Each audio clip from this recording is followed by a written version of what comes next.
Pagi itu, matahari belum terlalu tinggi ketika gang sempit di sebuah perkampungan padat penduduk mulai ramai dengan aktivitas. Ibu-ibu sibuk menjemur pakaian, anak-anak berlarian sambil tertawa, dan para bapak mengayuh sepeda untuk berangkat kerja. Di ujung gang itu, ada seorang pemuda yang selalu menjadi bahan cemoohan. Namanya Raka. Tubuhnya tinggi kurus, kulitnya legam terbakar matahari, rambut acak-acakan seolah tak pernah disisir. Bajunya selalu sama, kaos lusuh berwarna abu-abu yang sudah pudar dan celana jeans sobek di lutut. Sepatunya, bukan sepatu sebenarnya, melainkan sandal jepit usang dengan salah satu talinya sudah disambung pakai kawat. Orang-orang memanggilnya dengan berbagai sebutan, pemuda kumal, si dekil, atau bahkan, sampah jalanan.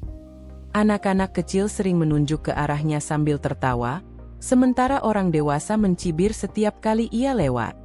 Namun, Raka jarang menanggapi. Wajahnya selalu datar, pandangannya lurus ke depan. Ia memang terbiasa dengan ejekan itu sejak lama. Ia tahu dirinya tak punya apa-apa, bahkan untuk sekadar mengganti baju pun sulit. Pagi itu, ketika sebagian warga sedang sibuk, terdengar suara seseorang mengejek keras. Raka, mau kemana lagi? Cari sampah buat dimakan? Hah? Teriak seorang pemuda kampung bernama Rian, yang dikenal suka pamer karena ayahnya seorang pengusaha kecil. Tawa pun pecah.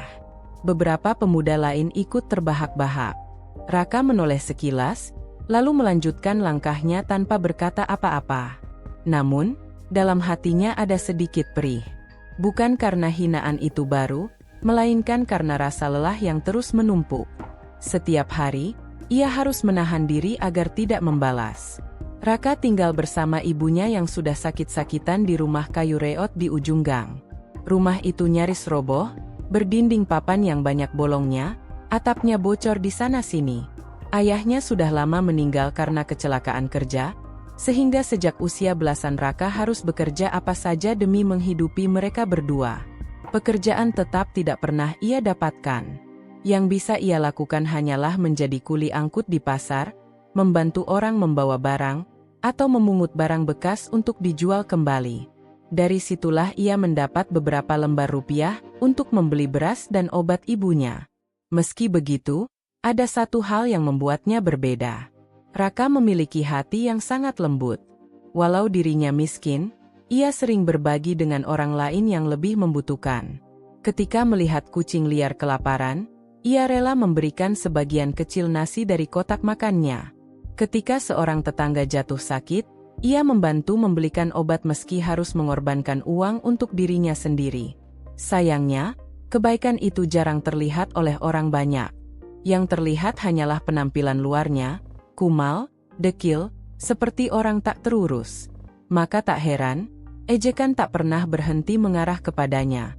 Suatu sore, ketika Raka baru pulang dari pasar dengan membawa karung berisi barang bekas, ia melihat seorang anak kecil menangis di pinggir jalan. Anak itu berusia sekitar 5 tahun, pakaiannya rapi, sepertinya bukan anak kampung situ. Raka menghampirinya. "Hei, kenapa nangis?" tanyanya dengan suara lembut. Anak itu sesenggukan. Aku ketinggalan sama mama." Raka jongkok, menatap mata anak itu. "Namamu siapa?" "Dita," jawab anak itu pelan. Raka menghela napas. Ia tahu betapa berbahayanya membiarkan anak kecil sendirian di jalan ramai. Tanpa ragu, ia menggandeng tangan Dita. "Ayo, kita cari mama kamu." Beberapa orang yang melihat kejadian itu malah berbisik-bisik. "Lihat tuh si Raka, bawa anak orang. Jangan-jangan mau nyulik. Ih, serem banget. Mana bisa dipercaya orang kayak dia?" Bisikan-bisikan itu sampai ke telinga Raka, tapi ia pura-pura tak mendengar. Baginya, keselamatan anak itu jauh lebih penting. Setelah hampir setengah jam berkeliling, akhirnya mereka bertemu dengan seorang wanita muda panik yang berlari menghampiri. "Dita, ya Tuhan, kamu di sini!" teriaknya sambil memeluk erat anaknya. Wanita itu kemudian menatap Raka dengan mata berkaca-kaca. "Kamu yang bawa anak saya? Terima kasih banyak, saya hampir gila tadi mencarinya." Raka hanya mengangguk singkat. Tidak apa-apa, Bu. Yang penting dia sudah ketemu. Namun, sebelum wanita itu sempat mengucapkan lebih banyak, beberapa warga yang tadi menonton langsung menyela. Hati-hati, Bu. Anak ibu jangan sampai dibawa orang sembarangan. Pemuda ini memang suka berkeliaran, nggak jelas kerjanya. Wanita itu terdiam sejenak, lalu memandang Raka. Ada raut bingung di wajahnya, tapi ia tetap menunduk hormat. Sekali lagi terima kasih. Raka tersenyum tipis, lalu melangkah pergi sambil memanggul karungnya. Malam itu, Raka duduk di samping ranjang ibunya yang lemah. Raka, kamu kerja lagi seharian? Badanmu kurus sekali, Nak, ucap ibunya dengan suara serak. Raka tersenyum. Tidak apa-apa, Bu, yang penting ibu bisa minum obat. Ia mengeluarkan bungkusan kecil berisi obat batuk dan menaruhnya di meja. Ibunya menatapnya dengan mata berkaca-kaca. Andai ayahmu masih ada, mungkin kamu tidak akan sesulit ini. Raka menggenggam tangan ibunya. Sudahlah, Bu, jangan dipikirkan. Aku kuat kok. Namun, dalam hati ia tahu itu bukan kebenaran sepenuhnya. Ia sering merasa lelah, sering merasa iri melihat pemuda lain seusianya bisa sekolah, kuliah, atau bersenang-senang. Tapi setiap kali rasa iri itu muncul, ia selalu mengingat wajah ibunya. Itu cukup untuk membuatnya bertahan. Keesokan harinya, ada sebuah kejadian tak terduga. Pasar tempat Raka biasa membantu mengangkut barang tiba-tiba kebakaran. Api menjalar cepat, membuat orang-orang panik berlarian. Banyak yang hanya sibuk menyelamatkan dagangan masing-masing, namun Raka justru berlari ke arah berbeda. Ia mendengar teriakan minta tolong dari seorang nenek yang terjebak di dalam kios. Tanpa pikir panjang, ia menerobos asap dan api. Tubuhnya terbakar panas, tapi ia berhasil menggendong nenek itu keluar dengan selamat. Nenek itu pingsan karena asap, namun nyawanya tertolong. Orang-orang terkejut. Mereka tak menyangka pemuda yang biasa dicemooh itu punya keberanian seperti itu.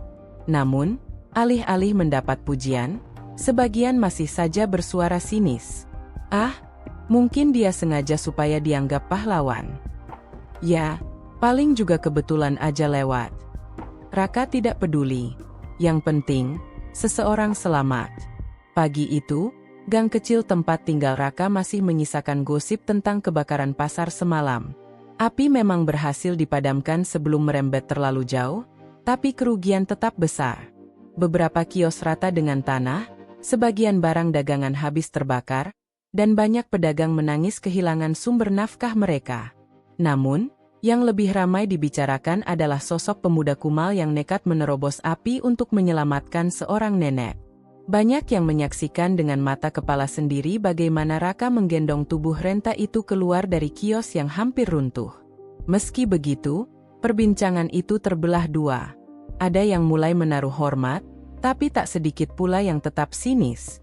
Hebat juga tuh si Raka. Siapa sangka berani kayak gitu.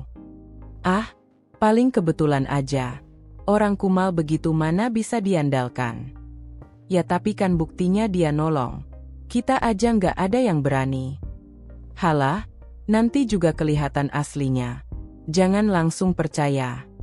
Bisik-bisik semacam itu mengisi udara pagi di warung kopi pinggir gang. Raka sendiri tak tahu kalau namanya sedang diperbincangkan. Ia terlalu sibuk menjemur pakaian ibunya yang baru dicuci dan menyiapkan bubur tipis untuk sarapan. Siang harinya, ketika Raka berjalan ke pasar untuk mencari pekerjaan tambahan, ia dikejutkan oleh seseorang yang menghampirinya. Ternyata itu adalah wanita muda yang beberapa hari lalu kehilangan anaknya, Dita. Mas Raka, ya? Panggil wanita itu dengan ragu. Raka menoleh, agak terkejut karena jarang sekali ada orang memanggil namanya dengan sopan. Iya, Bu. Ada apa? Wanita itu tersenyum ramah. Saya ingin berterima kasih sekali lagi. Kalau bukan karena Mas, anak saya mungkin kenapa-kenapa. Saya masih ingat wajah Mas waktu itu. Raka tersenyum tipis, sedikit kikuk. Ah, tidak apa-apa, Bu. Itu memang sudah seharusnya. Wanita itu mengulurkan tangan. Perkenalkan, Nama saya Rani. Suami saya bekerja sebagai pegawai negeri. Kami baru pindah ke kompleks sebelah. Kalau Mas sempat, mainlah ke rumah. Saya ingin benar-benar berterima kasih." Raka sempat ragu, tapi ia akhirnya menjabat tangan Rani. Kehangatan sikap wanita itu membuatnya agak terkejut. Jarang sekali ada orang memperlakukannya dengan ramah tanpa memandang penampilannya. "Baiklah, Bu. Terima kasih," jawabnya pelan. Namun, tak lama setelah Rani pergi, sekelompok pemuda kampung menghampiri. Salah satunya tentu saja Rian, pemuda yang selalu jadi pengganggu. Lihat tuh. Si Kumal dapat kenalan baru," ejek Rian sambil tertawa keras. "Wah, jangan-jangan mau numpang hidup sama orang kaya," sambung kawannya. Raka diam saja. Ia sudah terbiasa dengan ucapan-ucapan itu. Tapi kali ini ada sedikit rasa berbeda. Untuk pertama kalinya dalam waktu lama, ia merasa tidak pantas dianggap begitu rendah. Ada seseorang yang memperlakukannya dengan hormat. Namun, ia tetap menahan diri. Kalau ia melawan, orang-orang hanya akan makin membencinya. Beberapa hari kemudian, kabar tentang keberanian Raka saat kebakaran mulai terdengar ke telinga orang luar kampung. Salah seorang pedagang pasar yang kiosnya terselamatkan berkat tindakan Raka bercerita ke banyak orang. Kalau bukan karena dia, mungkin Ibu Marni sudah habis terbakar. Anak-anak muda lain cuma nonton, dia yang berani masuk. Lambat laun, mulai ada perubahan pandangan. Beberapa orang yang dulu acuh mulai mengangguk ramah ketika berpapasan. Tidak semua, tentu saja. Masih banyak yang tetap meremehkan. Tapi sedikit demi sedikit, tembok kebencian itu mulai retak. Suatu sore, Raka duduk di depan rumah reotnya sambil memperbaiki sandal jepitnya dengan kawat. Saat itu, seorang anak sekolah SMP menghampiri. Namanya Andi, anak tetangga sebelah. "Bang Raka, bisa bantuin aku nggak?" tanyanya ragu. Raka mengangkat kepala. "Bantu apa?" "Aku ada PR matematika, nggak ngerti." Raka sempat terdiam. Ia memang hanya lulus SMP karena tak mampu melanjutkan sekolah.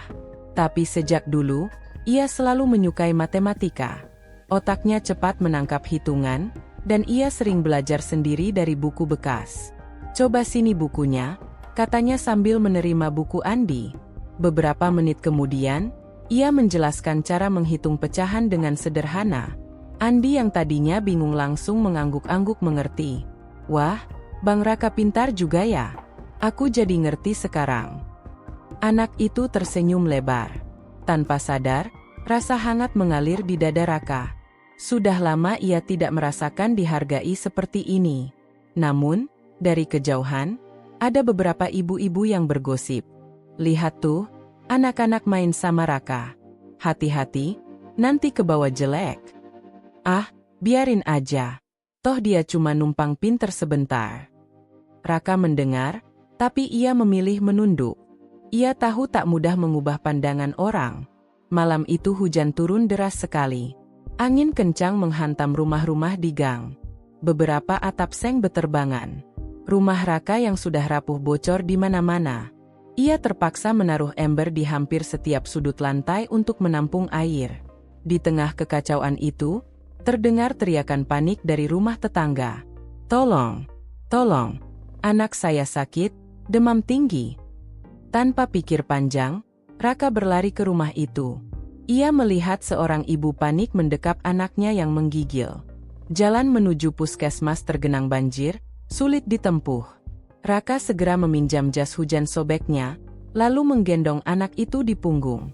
Meski hujan deras dan air sudah semata kaki, ia terus berjalan menuju puskesmas yang berjarak hampir 2 kilometer. Sesampainya di sana, anak itu langsung mendapat perawatan.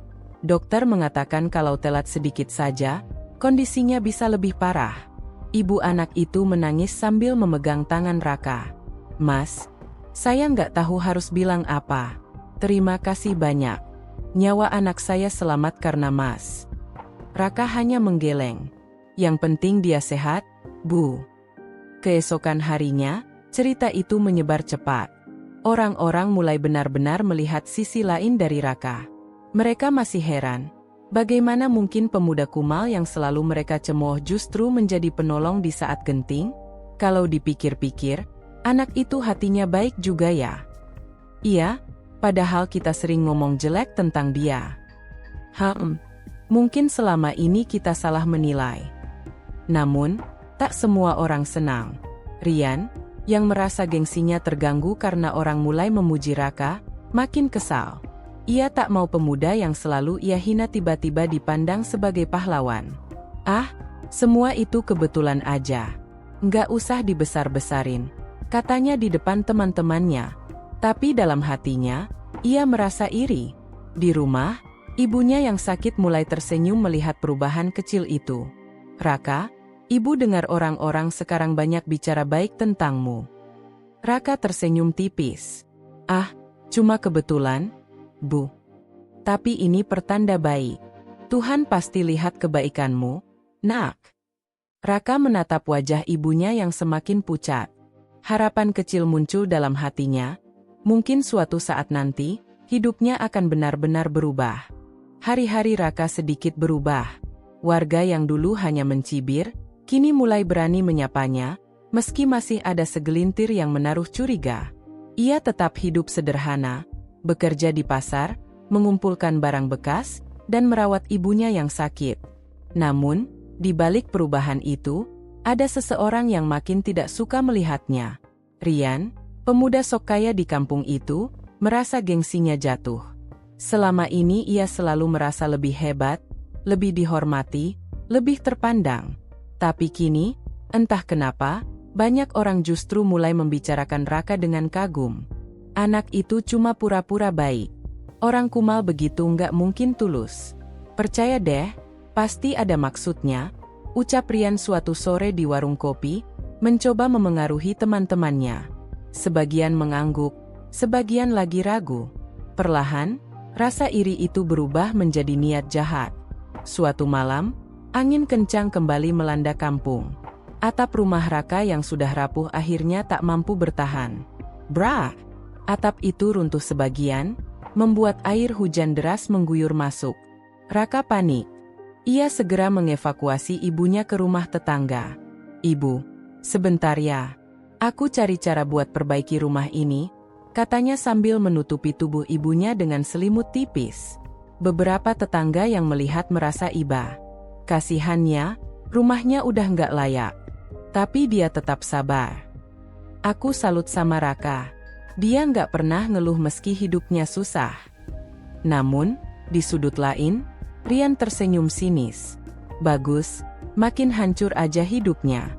Biar orang tahu siapa dia sebenarnya. Sampah. Keesokan harinya, ketika Raka sedang berusaha menambal atap rumahnya dengan seng bekas, seorang tamu datang. Ternyata itu Rani, wanita yang dulu anaknya ditolong oleh Raka. "Mas Raka, saya dengar rumah Mas roboh. Saya bawa sedikit bantuan," ucapnya sambil membawa beberapa lembar uang dan bahan makanan. Raka terperanjat. Jarang sekali ada orang yang rela memberi bantuan secara terang-terangan kepadanya. Nggak usah repot, Bu. Saya masih bisa usaha sendiri." Rani tersenyum. "Mas, tolong jangan menolak. Saya ikhlas. Anggap saja ini balasan kecil atas kebaikan Mas waktu itu." Akhirnya, Raka menerimanya dengan mata berkaca-kaca. Malam itu, ia bisa membeli papan kayu untuk memperbaiki dinding dan atap sementara. Namun, gosip pun merebak. "Wah, si Kumal sekarang dibiayai janda kaya. Hati-hati, nanti dia cuma manfaatin orang baik." Ucapan-ucapan itu menyebar cepat. Raka lagi-lagi menjadi bahan cemoohan, meski kali ini bercampur dengan rasa iri. Rian tak tinggal diam. Ia mulai menyusun rencana untuk menjatuhkan nama baik Raka. Suatu malam, ia bersama teman-temannya sengaja meletakkan barang curian di dekat rumah Raka. Sebuah telepon genggam mahal yang dicuri dari warung tetangga. Keesokan harinya, ia berteriak keras-keras. "Pencuri! Ponselku hilang. Jangan-jangan si Raka yang ambil." Orang-orang langsung heboh. Mereka berkerumun di depan rumah Raka. Dan ketika Rian berpura-pura mencari, ia menemukan ponsel itu di balik tumpukan karung barang bekas Raka. Lihat, benarkan dugaan gue? Pemuda kumal ini cuma pura-pura baik. Aslinya maling, teriak Rian dengan wajah penuh kemenangan. Warga terdiam. Ada yang mulai percaya, ada pula yang ragu. Raka sendiri hanya bisa membeku. Ia benar-benar tidak tahu apa-apa soal ponsel itu. Saya nggak pernah ambil, demi Tuhan, ucapnya dengan suara serak. Namun, kerumunan mulai ribut. Tuh kan, benar kata orang, nggak bisa dipercaya. Kasihan juga, tapi kalau memang salah gimana? Raka merasa dadanya sesak. Setelah sekian lama berusaha sabar, kini ia harus menanggung tuduhan yang tidak ia lakukan. Saat suasana semakin memanas, tiba-tiba seorang anak kecil berteriak dari pinggir kerumunan. Itu adalah Andi, anak tetangga yang pernah diajari Raka matematika. Bohong. Aku lihat semalam Rian sama temannya naruh sesuatu di dekat rumah Bang Raka. Semua orang terkejut. Rian langsung pucat, tapi berusaha menyangkal. Ah, anak kecil mana bisa dipercaya? Namun, beberapa orang mulai curiga. Apalagi, Andi bersikeras dengan cerita yang sama. Aku lihat sendiri. Aku nggak bohong. Mereka sengaja naruh barang itu. Kerumunan mulai berbalik. Tatapan sinis kini mengarah pada Rian. Tak lama, seorang warga lain ikut bicara. Saya juga lihat Rian lewat malam-malam. Padahal biasanya dia nggak pernah nongol jam segitu. Perlahan, potongan-potongan kebenaran terungkap. Tekanan semakin besar. Rian yang merasa terpojok akhirnya meledak. Ya, gue yang naruh. Kenapa? Gue benci sama dia. Semua orang tiba-tiba muji-muji dia, padahal dia cuma sampah. Warga terperangah. Ada yang marah, ada yang kecewa. Rian, kamu keterlaluan. Fitnah itu dosa besar. Rian kabur dari kerumunan dengan wajah memerah. Nama baiknya jatuh seketika.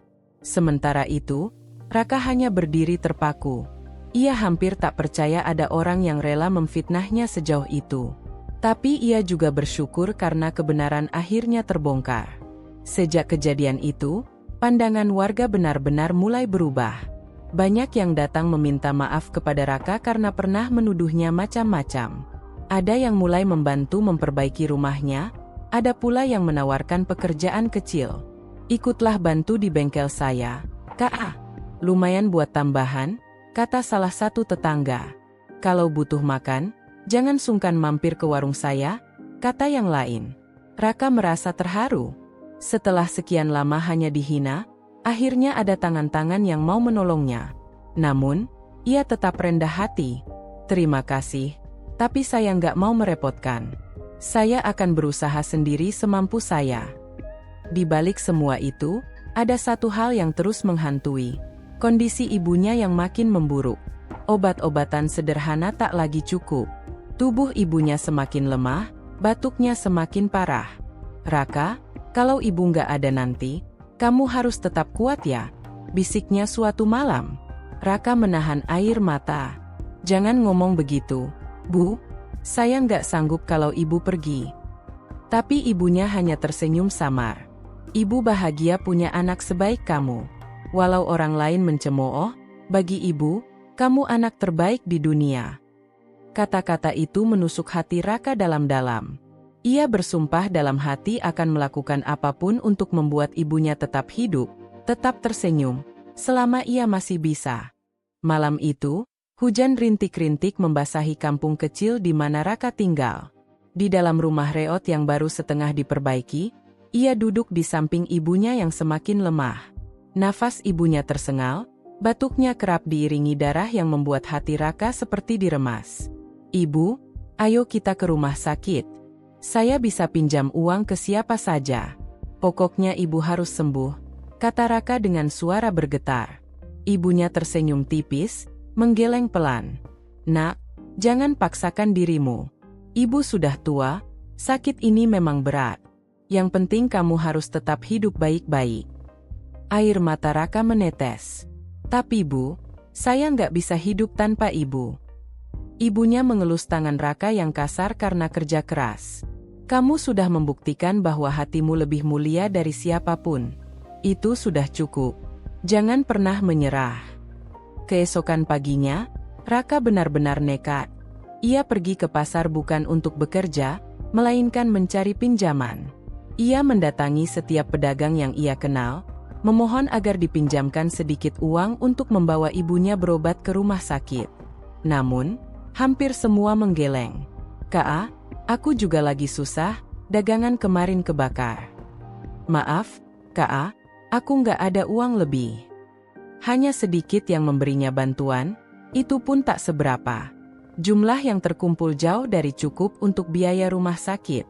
Saat ia duduk termenung di pojok pasar, Rani datang menghampiri.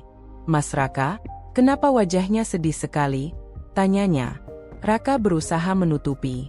"Ah, enggak apa-apa, Bu." Tapi Rani tak mudah percaya. Setelah didesak, akhirnya Raka bercerita. Mendengar itu, Rani menatapnya iba. "Mas, jangan khawatir. Saya bisa bantu. Nanti saya antar ke rumah sakit." Raka terdiam, hatinya bergejolak. Ia ingin menolak, takut dianggap memanfaatkan. Tapi melihat wajah ibunya yang pucat terbayang kembali, akhirnya ia mengangguk pelan. "Kalau begitu, terima kasih, Bu." Hari itu juga, Raka bersama ibunya dibawa ke rumah sakit kota dengan bantuan Rani. Dokter memeriksa dengan teliti, lalu memberikan hasil yang membuat hati Raka terhempas. Penyakit ibu sudah kronis. Kalau ingin bertahan, butuh perawatan intensif. Biayanya cukup besar, jelas dokter. Raka terdiam, wajahnya pucat. Jumlah yang disebutkan dokter bahkan tak pernah ia bayangkan bisa ia kumpulkan seumur hidupnya. "Tidak ada cara lain yang lebih murah, Dok?" tanyanya dengan nada putus asa. Dokter menggeleng. "Kami akan lakukan yang terbaik. Tapi jujur saja, kondisinya sudah parah." Malam itu, Raka duduk di kursi rumah sakit, menatap ibunya yang terbaring dengan selang infus. Hatinya remuk. Ia ingin berteriak, ingin marah pada keadaan, tapi hanya bisa menunduk pasrah. Keesokan harinya, sesuatu yang tak terduga terjadi. Sejumlah warga kampung datang menjenguk. Ada yang membawa makanan, ada yang membawa sedikit uang. "Kami tahu kamu nggak pernah minta, Kak. Tapi selama ini kamu selalu nolong orang lain. Sekarang giliran kami bantu kamu," kata seorang bapak dengan mata berkaca-kaca. Satu persatu mereka menyumbang. Jumlahnya memang tak besar, tapi cukup membuat Raka menangis haru. Ia tidak pernah menduga, orang-orang yang dulu mencemooh kini datang memberi pertolongan. Rani juga berperan besar. Ia menghubungi temannya yang bekerja di yayasan sosial. Tak lama, bantuan datang berupa subsidi biaya rumah sakit. Raka hampir tak percaya. Untuk pertama kalinya, ia merasa tidak sendirian dalam menghadapi hidup. Beberapa hari berikutnya, kondisi ibunya sedikit membaik berkat perawatan. Wajahnya yang pucat kini terlihat lebih tenang. "Raka, ibu bahagia. Ternyata banyak orang yang peduli sama kamu," katanya pelan. Raka menggenggam tangannya. "Itu semua karena ibu. Ibu yang ajarin saya untuk selalu baik meski dicemooh." Namun, dokter tetap mengingatkan bahwa penyakit itu tidak bisa benar-benar sembuh, hanya bisa diperpanjang umurnya dengan perawatan intensif. Raka mengangguk penuh tekad. "Kalau begitu, saya akan kerja lebih keras. Berapapun biayanya, saya akan usahakan." Sementara itu, Rian yang melihat perubahan sikap warga terhadap Raka semakin tersulut amarah. Ia merasa posisinya sebagai pemuda terpandang benar-benar direbut. Kenapa sih semua orang tiba-tiba bela dia? Padahal dia cuma kumal miskin. "Gue yang punya uang, nggak ada yang peduli," gerutunya di warung kopi. Teman-temannya hanya terdiam, tak berani lagi menanggapi. Reputasi Rian hancur sejak fitnahnya terbongkar. Dalam hatinya, Rian menyusun niat. "Kalau gini terus, hidup gue habis. Harus ada cara buat menjatuhkan dia selamanya." Suatu malam, ketika Raka pulang sebentar dari rumah sakit untuk mengambil pakaian, ia dicegat oleh Rian di gang sepi. Pahlawan kumal. Rasanya bangga banget, ya, semua orang muji-muji kamu." sindir Rian dengan wajah garang. Raka menatapnya tenang. Aku nggak butuh pujian siapapun, Rian. Aku cuma pengen ibuku sehat. Rian mendengus. Omong kosong. Semua ini cuma akting biar orang simpati. Tapi gue nggak bakal biarin lo jadi pusat perhatian. Tiba-tiba, Rian mendorong dada Raka hingga hampir terjatuh. Namun, Raka menahan diri, tidak melawan. Kalau lo mau marah, marahlah. Gue nggak akan balas. Gue nggak mau buang tenaga buat hal sia-sia, katanya lirih. Rian semakin marah karena tak mendapat perlawanan. Ia pun meninggalkan Raka dengan sumpah serapah. Keesokan harinya, ketika Raka kembali ke rumah sakit, ia dikejutkan oleh sebuah pemandangan. Beberapa anak muda kampung yang dulu sering mengejeknya kini datang membawa buah-buahan untuk ibunya. Bang, maaf ya kalau dulu sering ngomong kasar. Kami malu. Ternyata abang orang paling baik di kampung ini, ucap salah satu dari mereka. Raka hanya bisa tersenyum.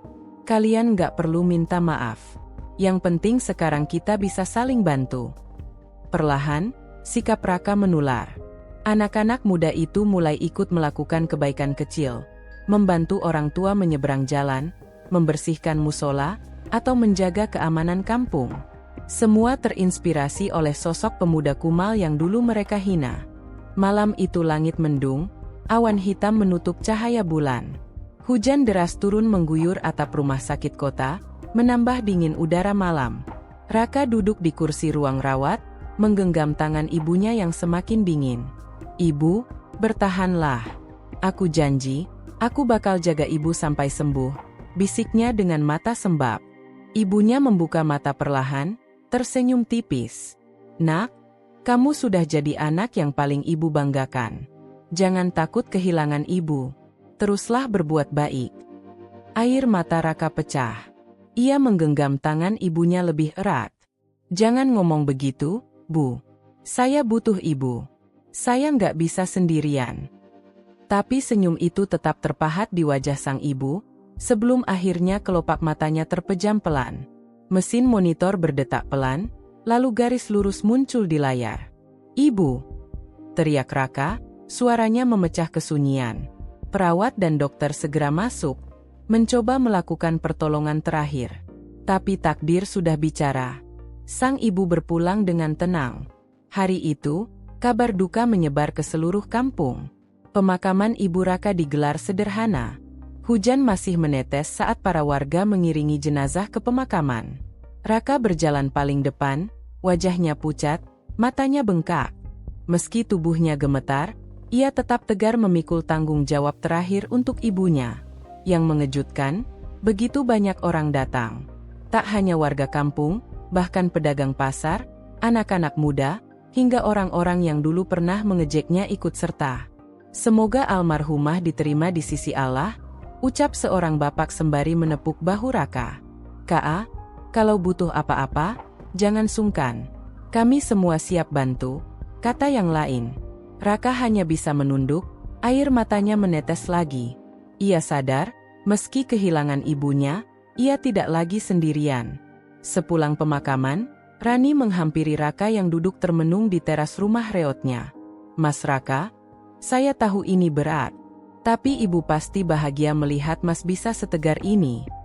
Raka menatapnya dengan mata merah. Saya kehilangan segalanya, Bu. Rumah berantakan, ibu nggak ada, saya bingung harus mulai dari mana. Rani tersenyum hangat. Justru ini awal. Mas Raka punya hati yang tulus. Semua orang sudah melihat itu. Dari sini, Mas akan bangkit. Ucapan itu bagai pelita dalam kegelapan. Raka menghela napas panjang, berusaha meyakinkan dirinya. Namun, di sisi lain, Rian semakin frustasi. Kehadiran banyak warga di pemakaman membuatnya sadar betapa ia kehilangan posisi. Ia mendatangi rumah Raka dengan wajah penuh kemarahan. Raka, jangan pikir lo jadi pahlawan cuma gara-gara semua orang bela lo. Gue nggak bakal biarin lo ngambil semua perhatian, bentaknya. Orang-orang yang ada di sekitar rumah menoleh. Raka berdiri dengan wajah tenang. Rian, aku nggak pernah rebut apa-apa darimu. Aku cuma berusaha jadi anak yang baik untuk ibuku. Kalau kamu marah, marahlah sama dirimu sendiri. Kata-kata itu menusuk hati Rian. Warga yang mendengar mulai menggeleng kecewa. Udah, Rian. Jangan ganggu lagi. Lihat Raka, dia baru kehilangan ibunya. Malu dong kamu, kata seorang warga. Rian terdiam, wajahnya merah padam. Untuk pertama kalinya, ia benar-benar merasa kalah. Beberapa minggu berlalu. Setelah kepergian ibunya, Raka tidak berhenti bekerja keras. Ia terus membantu warga, memperbaiki rumah sedikit demi sedikit dengan sisa tabungan dan bantuan warga. Yang mengejutkan, warga kampung kemudian sepakat mengangkat Raka sebagai ketua pemuda kampung. Keputusan itu disampaikan dalam sebuah musyawarah sederhana di balai desa. "Ka, kami semua sepakat. Kamu orang yang paling pantas memimpin pemuda di sini," ucap seorang tokoh kampung. Raka terbelalak. "Saya? Tapi saya ini cuma pemuda biasa, nggak punya apa-apa." "Justru karena itu," sahut yang lain. "Kamu tulus, nggak sombong, dan selalu mikirin orang lain. Itu yang kami butuhkan." Air mata kembali menetes di pipi Raka. Ia tak pernah bermimpi mendapat kehormatan ini. Hari-hari berikutnya, di bawah kepemimpinan Raka, banyak hal berubah di kampung. Pemuda-pemuda yang dulu suka nongkrong dan mencemooh kini ikut bergotong royong membersihkan jalan, memperbaiki musola, dan membantu warga yang kesusahan. Pasar juga semakin harmonis. Pedagang saling membantu, tak lagi saling iri. Semua terinspirasi oleh kebaikan Raka. Rani yang selalu mendampingi Raka pun semakin dihormati. Ia bukan hanya seorang guru, tapi juga sosok yang percaya pada kebaikan Raka sejak awal. Suatu sore, Rani menatap Raka yang sedang mengajar anak-anak mengaji di musola. Senyumnya merekah. Benar, dia memang pemuda yang paling baik. Tak lama setelah itu, Rian akhirnya datang kembali. Namun kali ini wajahnya berbeda. Tidak lagi garang, melainkan penuh penyesalan. "Kak, maaf. Gue udah terlalu banyak salah sama lo. Selama ini gue iri, padahal lo nggak pernah nyakitin gue." Raka menatapnya lama, lalu tersenyum tipis. "Aku nggak dendam, Rian. Kalau kamu mau berubah, ayo kita sama-sama bangun kampung ini." Air mata menetes di pipi Rian. Ia mengangguk pelan. "Makasih, Kak. Gue bakal buktiin." Sejak hari itu, permusuhan mereka berakhir. Beberapa bulan kemudian, kampung kecil itu berubah menjadi lebih hidup. Jalan lebih bersih, musola ramai, warga saling membantu. Semua berawal dari seorang pemuda kumal yang dulu dicemooh. Suatu malam, ketika semua pemuda berkumpul di balai desa, seorang bapak tua berkata, "Kalau bukan karena Raka, kampung kita nggak akan begini. Dia benar-benar pemuda yang paling baik." Semua orang mengangguk setuju. Sorak-sorai terdengar, menyebut nama Raka dengan bangga. Raka hanya tersenyum haru. Dalam hatinya ia berkata, "Ibu, semoga engkau melihat dari sana. Anakmu yang dulu dicemooh kini bisa bermanfaat. Semua ini karena doa dan ajaranmu." Raka kini dikenal bukan lagi sebagai pemuda kumal, melainkan sebagai pemuda panutan. Kebaikan yang tulus akhirnya mengalahkan cemoohan, iri hati, bahkan kebencian. Ia membuktikan bahwa penampilan luar tak pernah bisa mengalahkan hati yang bersih. Dan kisahnya menjadi legenda kecil di kampung itu. Tentang seorang pemuda yang dulu dicemooh, tapi ternyata dialah pemuda yang paling baik. Cerita selesai.